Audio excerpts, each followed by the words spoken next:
빵과 잔은 은혜의 실제인가요? 은혜 실제라고 하는 사람들도 있죠. 어떤 사람들인가요? 로마 가톨릭. 예. 은혜의 실제라고 합니다. 한국교회는 어떤가요? 은혜의 실제라고 생각하나요? 좀 실제가 아니라고 생각하나요? 실제라고 생각합니다. 실제로 생각해요. 다른 데서 이렇게 성찬하실 때 우리가 다음 주에 성찬 있지만은 어떻게 생각하고 빵과 잔을 먹고 마셨어요? 상식적인. 거기는 상징설이네. 상징설. 어땠어요? 생각했어요? 아닌 것 같은데. 어떠셨어요? 상징설, 실제 어땠어요? 관심 없었어요? 임재하신다고.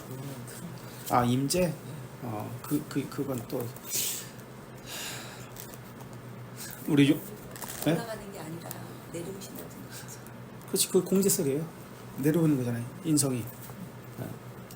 용서경제는 어땠어요? 성찬 상징설이. 상징, 그냥 아무것도 아니고 그냥 상징이다. 기념. 네. 상징이다. 그래요. 아니죠. 은혜의 실제가 아니죠. 그죠?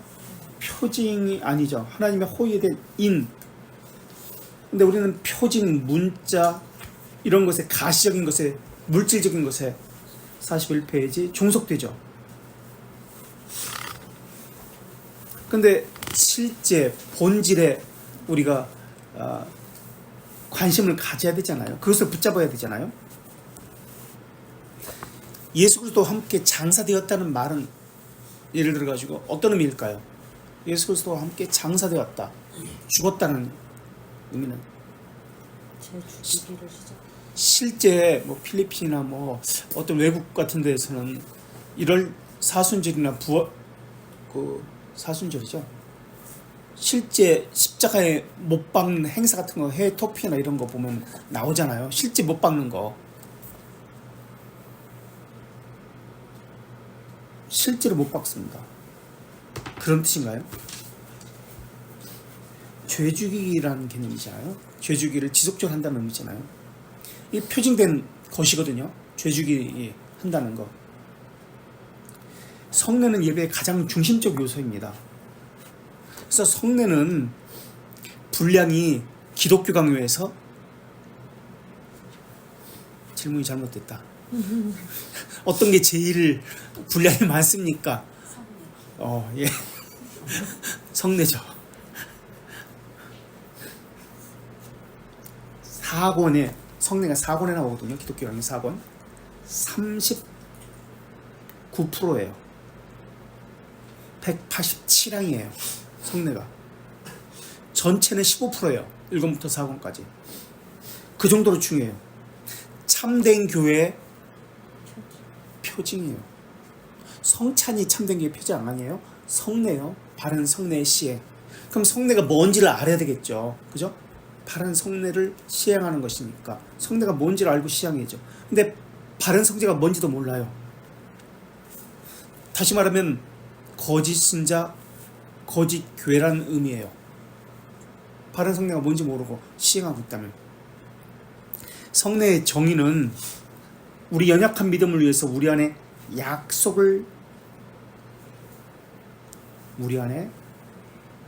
연약한 믿음을 위해서 우리 안에 약속을 새겨 하나님의 은혜를 보증하고 믿음으로 양육받게 하려고 제정하신 거예요. 우리 연약한 믿음을 위해서 우리 안에 약속을 새겨주시고 하나님의 은혜로 보증하시고 믿음으로 양육받게 하기 위해서 약속이 있습니다. 연약한 믿음을 위해서 약속을 주셨어요. 은혜를 보증합니다. 믿음으로 양육받게 합니다. 요 세 가지 것이 들어가 있습니다. 그렇다면 성례 자체가 효력이 있습니까? 없습니까? 성례 자체는 효력이 없어요. 근데 물론 성례 자체에 효력이 있다고 하는 그러한 사람들도 있죠. 표징된 것에 효력이 있습니다. 약속은 죄들의 용서, 죄의 죽이기, 영의 부활, 하나님과의 교제예요. 표징에는 약속이 있습니다. 우리 안에 약속이 있다고 그랬죠. 하나님께서 약속을 새겨주시고 은혜를 보증하시고 믿음으로 양육받게 하신다. 이 세 가지라고 했습니다. 약속에는 죄들의 부활, 죄 죽이기, 영의 부활, 하나님과 교제입니다. 약속은 죄들의 용서, 죄 죽이기, 영의 부활, 하나님과 교제. 우리 하이델베르크 66문 2양 121페이지를 한번 찾아보겠습니다. 121페이지.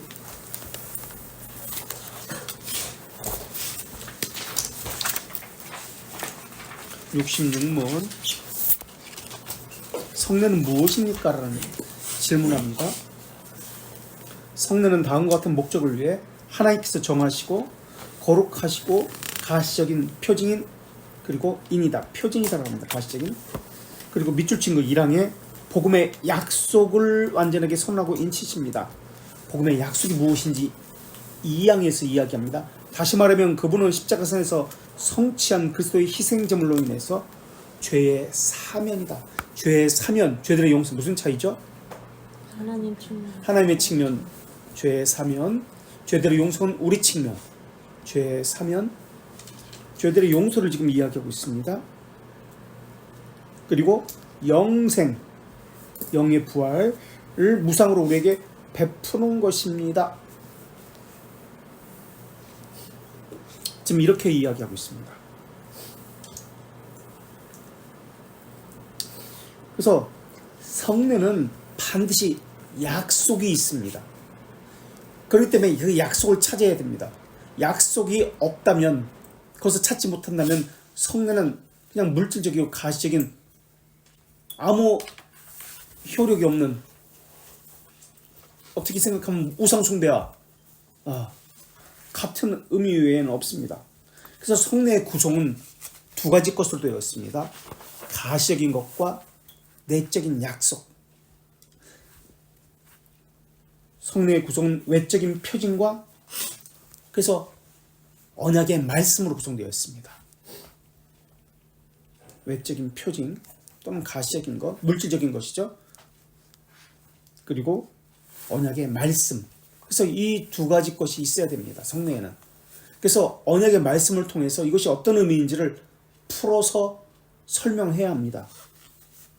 그것을 말씀 선포를 통해서 하시죠. 말씀 선포를 통해서 이 물질이, 이 표징이 어떤 의미인지를 알고 이것에 참여해야 합니다. 이것이 성례입니다. 그래서 구약에서 성례는 여러 가지 것들로 나타났습니다. 어떤 것들이 있죠? 지금 우리 여기서는 지난주에 우리가 살펴본 금지된 실과 이 선악을 알게 하는 나무, 이것도 성례거든요. 생명나무, 이것도 성례예요. 구약에는 또 어떤 것들이 있었을까요?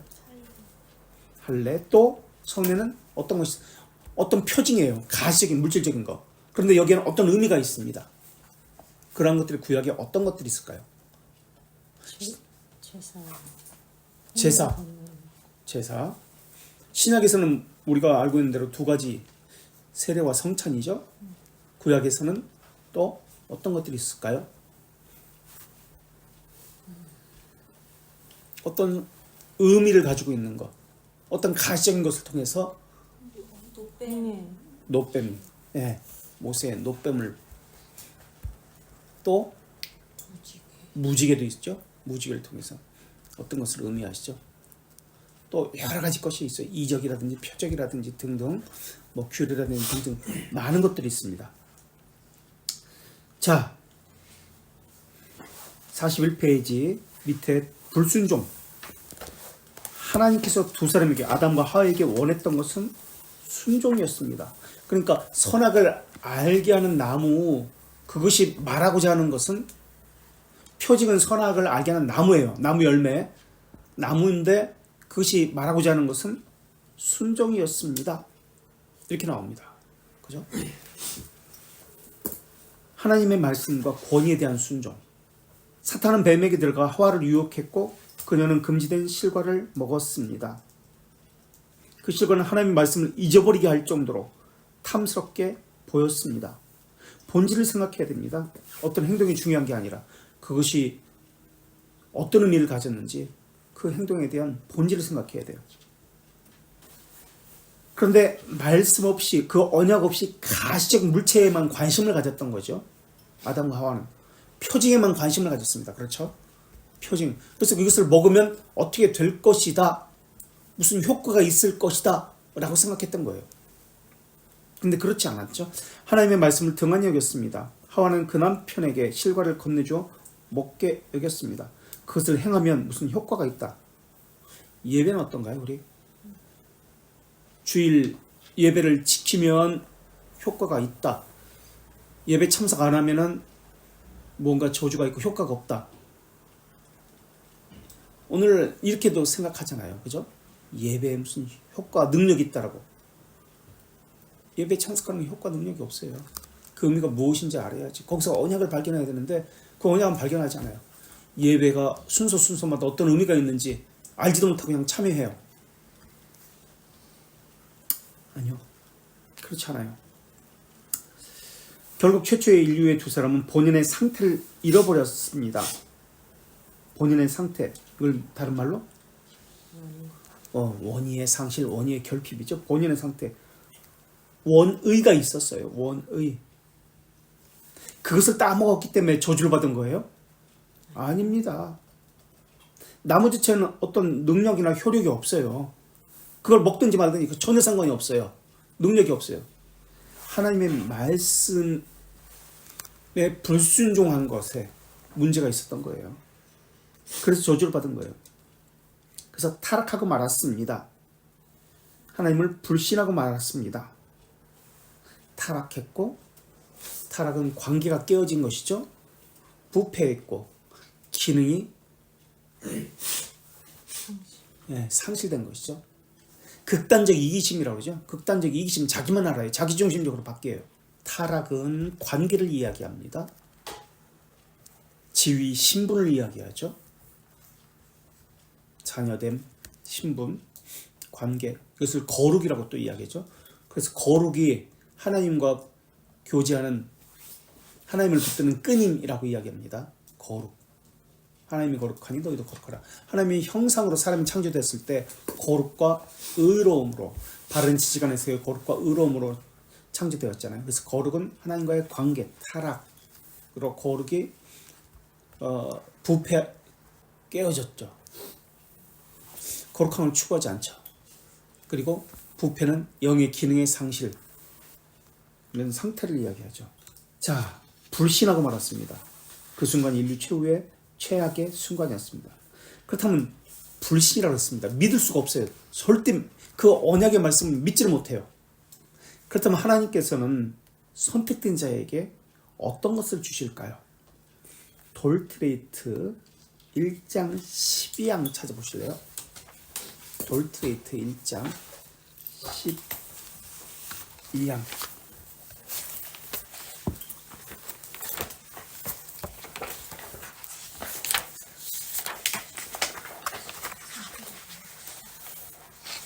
페이지 49페이지.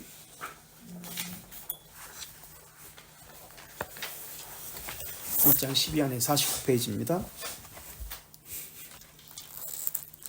밑에서 하나, 둘, 셋, 넷째, 다섯째 줄, 예를 들면 그리스도를 믿는 참된 믿음, 신앙을 줍니다. 그리스도를 믿는 참된 믿음, 참된 신앙을 줍니다. 그리고 두 번째, 하나님에 대한 어린이가 갖는, 자녀가 갖는 경외심, 자녀가 갖는 경외심, 관계가 회복되었다는 개념을 이야기하고 있죠. 자녀.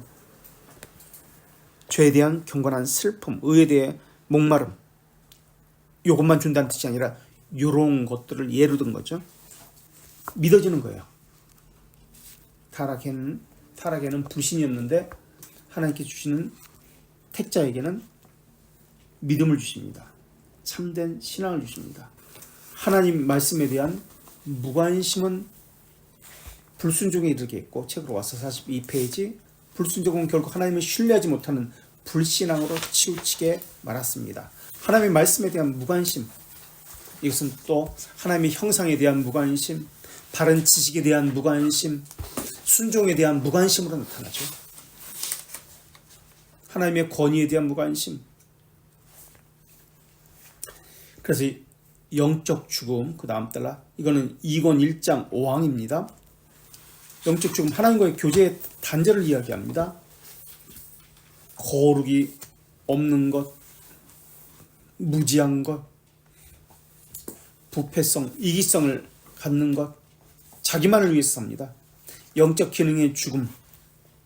금지된 실과를 먹게 된 두 사람은 부끄러워하며 무화과 나무 잎으로 자기 몸을 가리고 하나님의 낯을 피했습니다. 하나님은 그들에게 찾아오셨습니다. 무엇을 했느냐고 묻지 않으시고 너희가 어디에 있느냐고 물으셨습니다.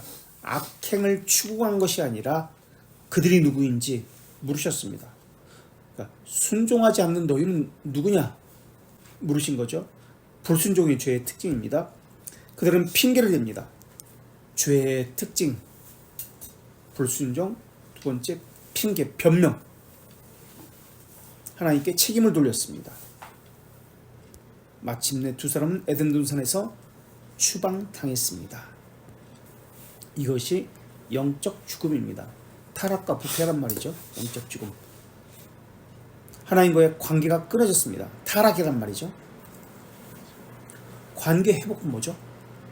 아까 자녀가 갖는 경외심이라고 했는데, 자녀, 관계 회복은 자녀됨인데, 이것은 우리가 신학적인 어떤 용어로 회복, 자녀됨의 회복을 기업 무릎인데, 칭의, 관계 회복은 칭의죠. 관계가 끊어진 것, 타락이라는 뜻이죠. 더 이상 하나님을 대면할 수 없게 되었습니다. 부패는 하나님의 선하심을 향한 기능이 없다는 뜻이잖아요.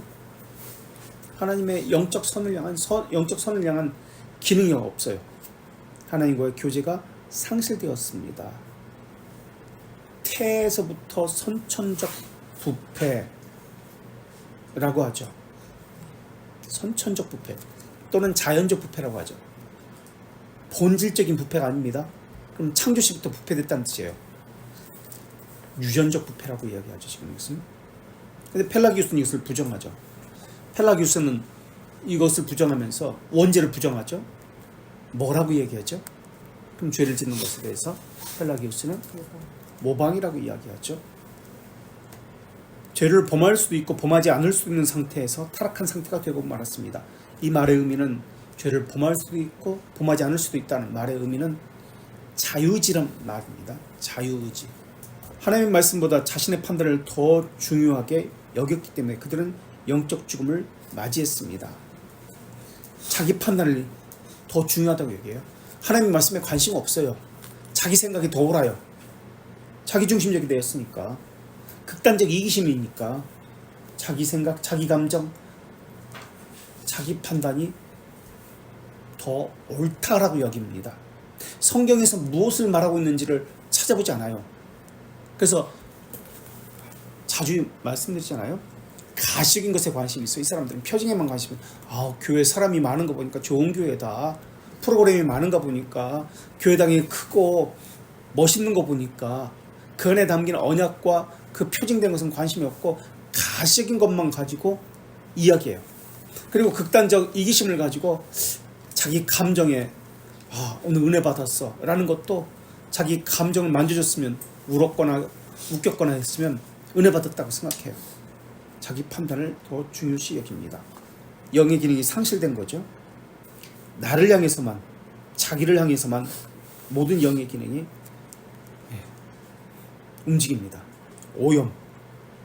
그들에게는 육적 죽음도 예고되었습니다. 아담과 하와는 사탄의 음흉한 제안을 뿌리치지 못했습니다. 타락 이후로 인간은 바르게 판단하고 생각하고 행할 수 없는 무능력한 상태가 되었습니다. 다시 말하면 선을 향한 영의 기능, 영적 선을 향한 기능이 전혀 작동되지 않았습니다. 영적 죽음에 빠진 것입니다. 영의 기능이 다시 회복되었다. 칭의는 영의 기능이 회복된 것입니까? 칭의는 영의 기능이 다시 네. 그러면 영의 기능이 회복되었 것은 무엇과 관련되죠? 네? 선. 성화. 네. 세례는 무엇과 관련되죠? 선. 네? 선. 아, 세례는 칭이요. 성찬은 성화. 왜요? 성화와 관련됩니다. 성찬이 단번에 하나님의 측면이고 성찬은 사람의 측면인데 저들이 이것은 죄주기와 관련되니까 언약과 관련되잖아요. 그죠? 언약을 발견해야 된다 그랬죠? 언약.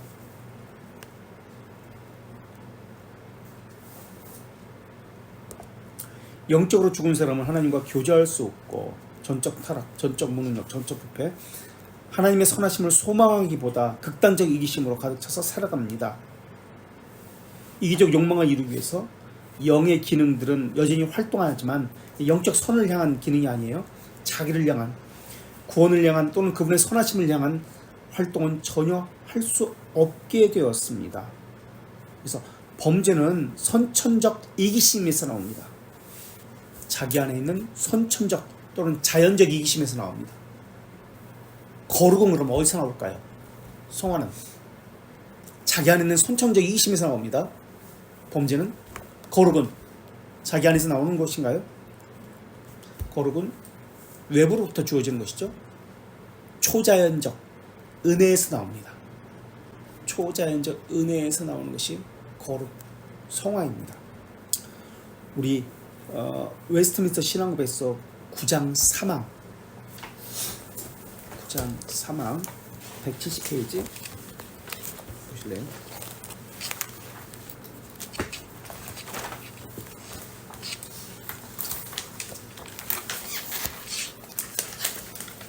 한번 좀 읽어주세요. 인간은 죄의 상태로 타락함으로 구원을 동반하는 어떤 영적 선을 바라는 모든 능력을 전적으로 상실했다. 그 결과 자연인은 선한 것을 싫어하고 죄로 죽어 있기에 자신의 힘으로 자신을 회심 또는 중생시키거나 회심토록 준비시킬 수도 없다. 예, 절대 안 됩니다. 맹목적 이기심만 갖고 있기 때문에 그렇습니다. 영적 선을 바라는 모든 능력을 상실했습니다. 그러니까 자연인은 영적 선을 싫습니다. 자신을 회심 준비시킬 수도 없습니다. 맹목적 이기심만 갖고 있기 때문에. 요번에는 돌트레이트 3, 4장 3항 67페이지 3, 4장 네네. 자, 초자연적 은혜가 없으면은 안 된다는 거예요. 43페이지 책으로 가세요. 인간의 의지는 하나님보다 자신을 위해 더 민첩하게 움직입니다. 이러한 상태를 타락한 상태라고 이야기합니다. 또는 영의 기능이 분패했다고 말합니다. 인간은 타락했고 인간성은 부패했습니다. 초대교회 신앙의 신앙인물들은 이런 타락을 초래한 것을 원죄라고 불렀습니다. 이 원죄는 모든 범죄의 원인이 됩니다. 원죄를 정의 내리면 우리 영의 모든 부분에 퍼진 우리의 선천성의 유전적 전적 타락과 전적 부패라고 정의 내립니다.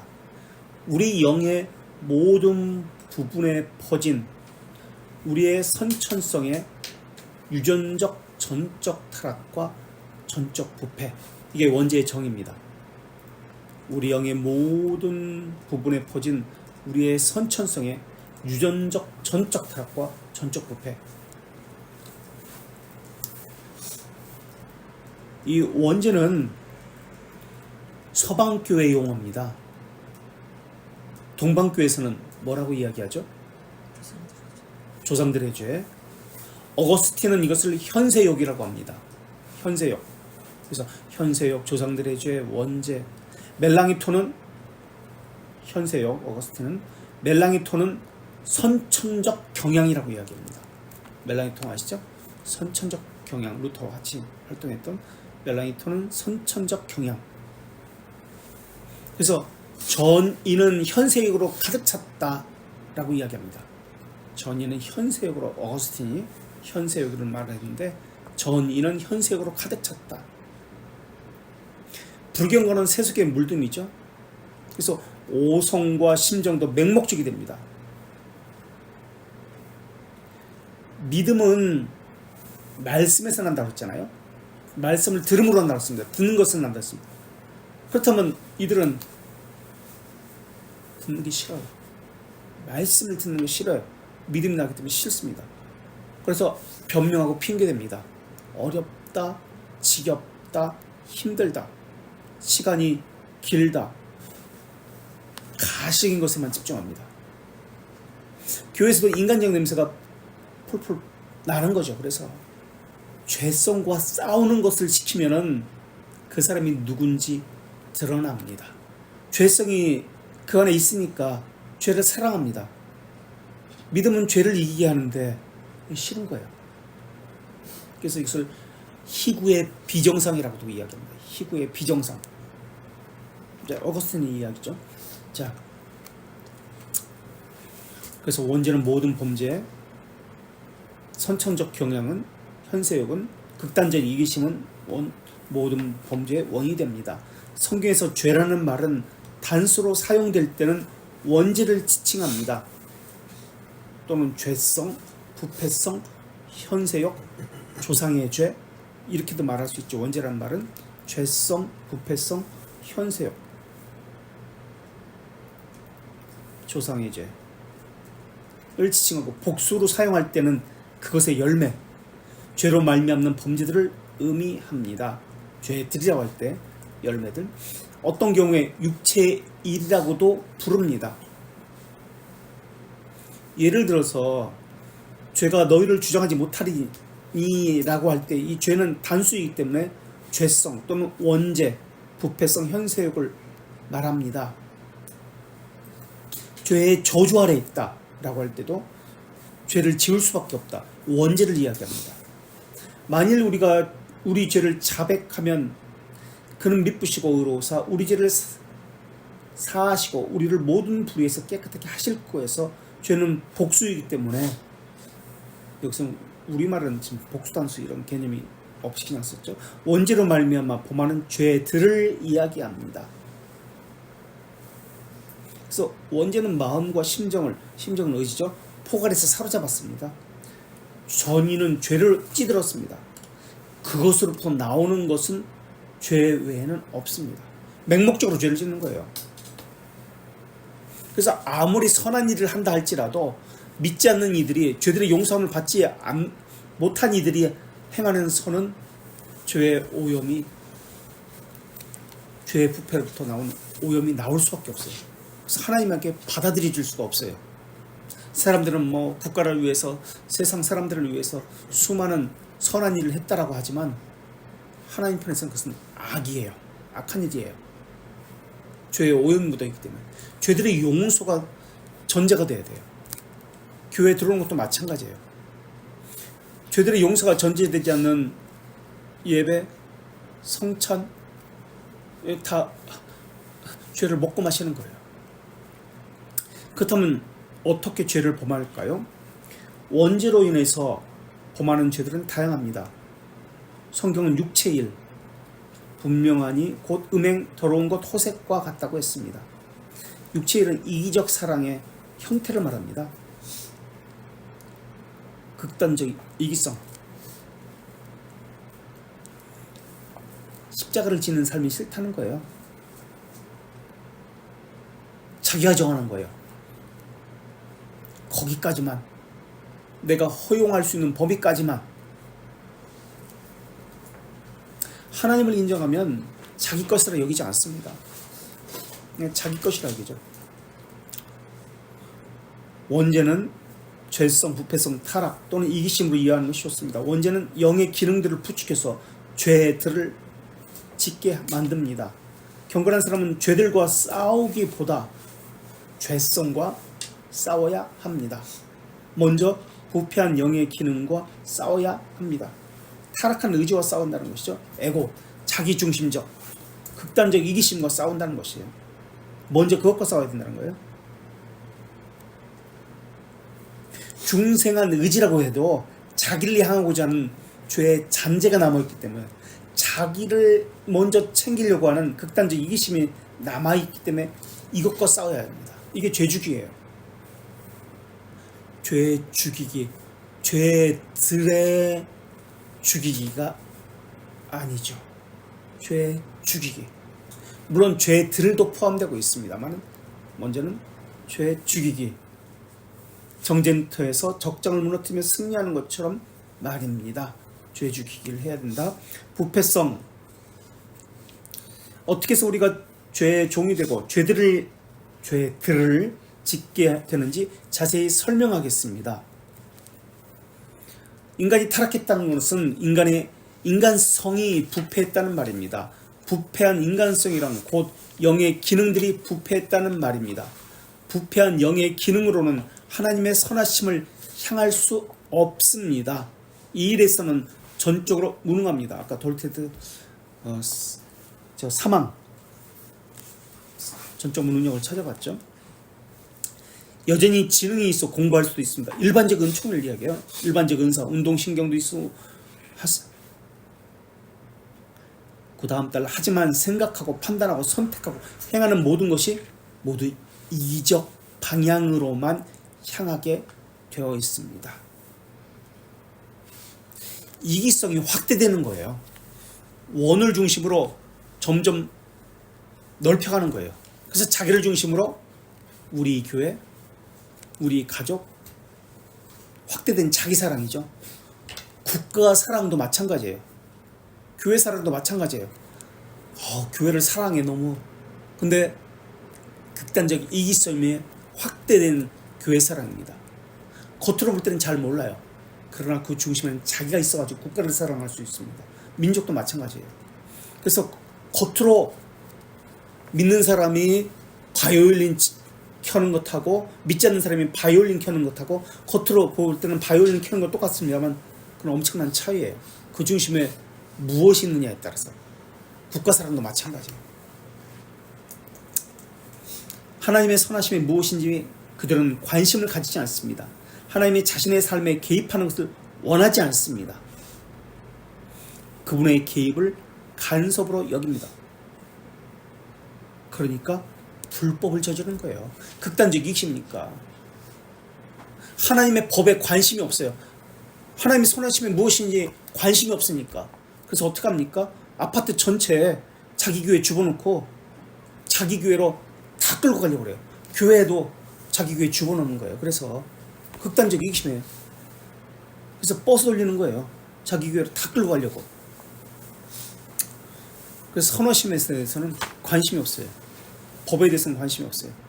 그분의 개입을 간섭으로 여깁니다. 왜냐하면 그분을 하나님으로 인정하지 않기 때문에 하나의 피조물이나 또는 자기를 위한 도구로 여기기 때문에 그렇습니다. 라고 이야기합니다. 그래서 부패성의 결론을 돌트레이트 3, 4장 4장에서 6항에서 이야기합니다. 4장 아까 전적 무능력이 3장이었죠. 67페이지였는데 볼까요? 67페이지 그럼 4장 제목이 4항 제목이 본성의 빛의 부적합성. 본성의 빛의 부적합성. 5항 율법의 부적합성. 부패성을 이야기합니다. 6항에서는 구원하는 능력인 복음을 이야기합니다.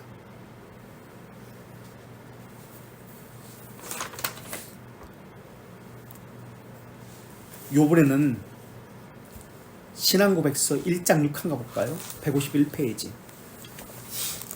151페이지 신앙고백서 1장 6항입니다. 성경의 충족성을 이야기합니다.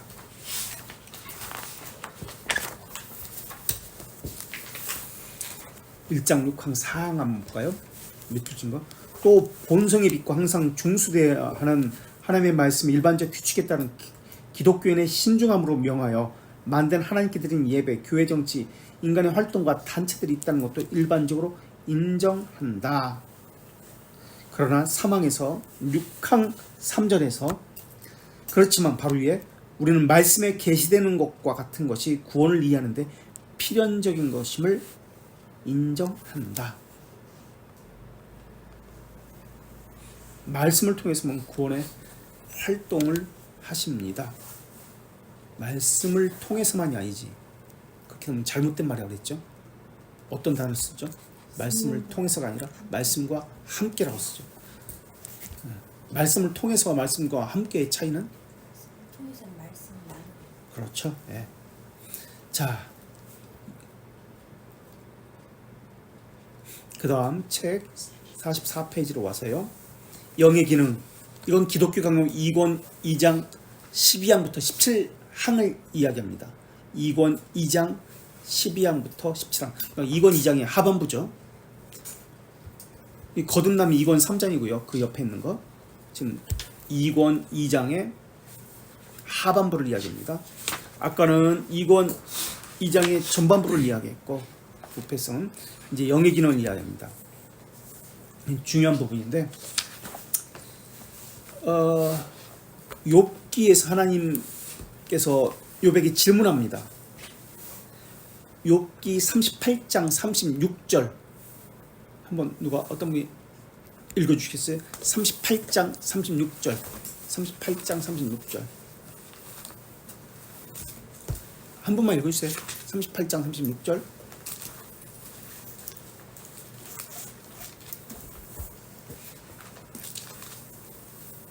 38장 36절. 가슴속의 지혜는 누가 준 것이냐 수탉에게 슬기를 준 자가 누구냐. 네, 요것을 가지고 영의 기능을 이야기하는데요. 가슴속의 지혜는 원은 오성은 누가 주었느냐고 합니다. 비나 오성은 누가 주었느냐. 가슴은 학함이고요. 비나 오성이라고 합니다. 오성은 누가 줬느냐. 수탉 닭의 지혜를 이야기하는데 비 오는 날을 미리 알아내는 지혜를 이야기합니다. 그래서 지혜와 총명으로 설명합니다. 오성. 지혜와 총명.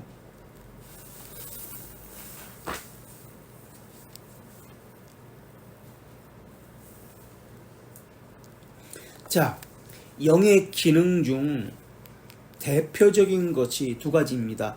마인드와 하트, 심정입니다. 마음에는 지성, 아는 것, 이성, 생각하고 판단하는 것. 이성은 동물과 구별되는 것이죠. 그 다음에 오성, 이것을 이해력이라고 합니다. 이성을 기독교 강론 1권 3장 1항에서는 양심이라고도 이야기합니다.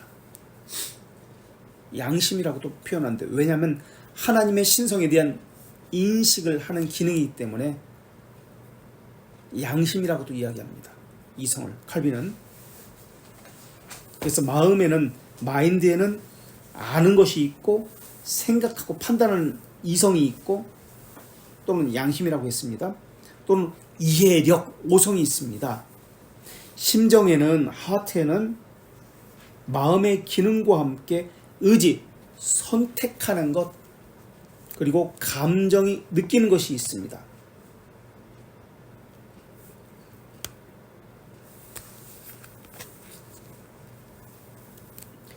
마음은 구원으로 인도하지 않습니다. 그저 관심에만 있습니다. 관심은 있습니다. 호기심만 있습니다. 선택하고 행하는 것, 이것은 하트에 관한 것입니다. 이기적 인간은 폭력이나 불법이나 부정을 해서라도 원하는 것을 쟁취하려고 합니다. 그래서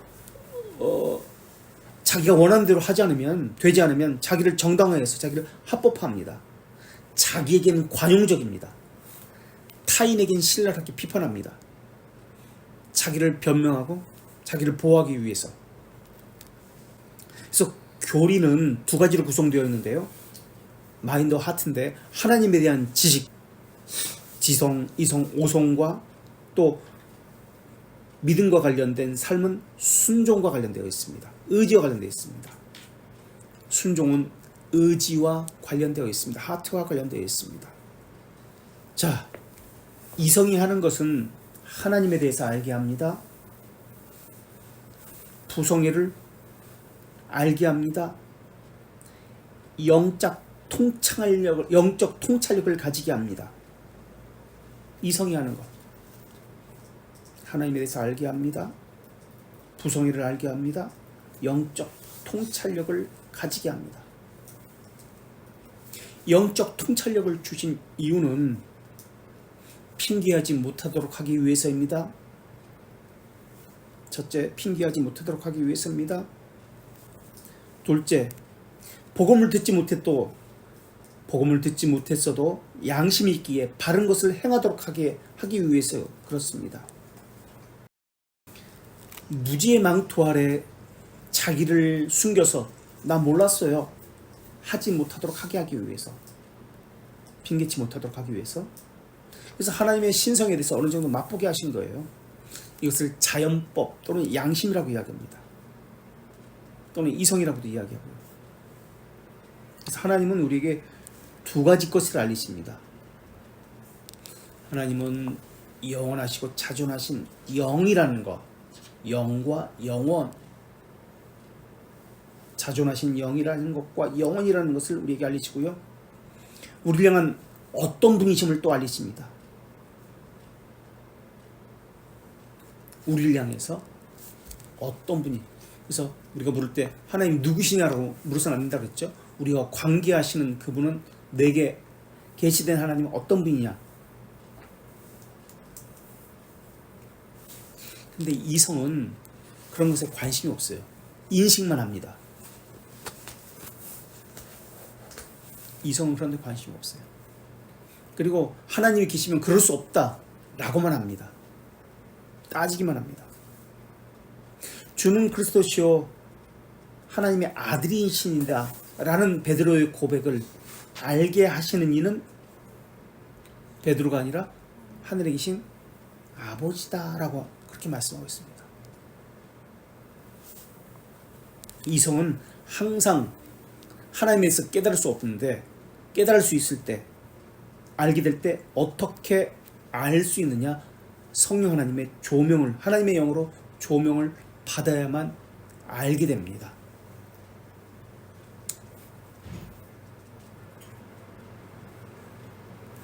그러나 아는 것과 순종하는 것은 또 다른 문제예요. 깨닫는 것으로 사람이 바뀌는 거 아닙니다. 우리의 의지를 변화시키는 것이 중생인데요. 중생은 우리의 의지를 변화시킵니다. 순종을 하게 합니다.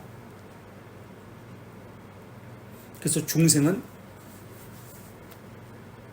뭐의 전환이라고 하죠? 의지의 전환. 순종 이야기예요. 의지는. 그러니까 하트와 관련이 있습니다. 밑에서 넷째 줄, 온갖 추악한 범죄들은 영의 기능이 부패해서 발생되는 것입니다. 극단적 이기심 때문에 원죄로 말미암아 영적 죽음, 즉 영이 타락하게 되었고, 타락은 관계를 이야기하죠. 거로 없는 것, 영의 타락함으로 영의 기능이 부패해서 영의 기능의 상실, 온갖 죄들을 범하게 되었습니다. 자, 여기까지 혹시 질문 있으세요? 이건 2장까지입니다.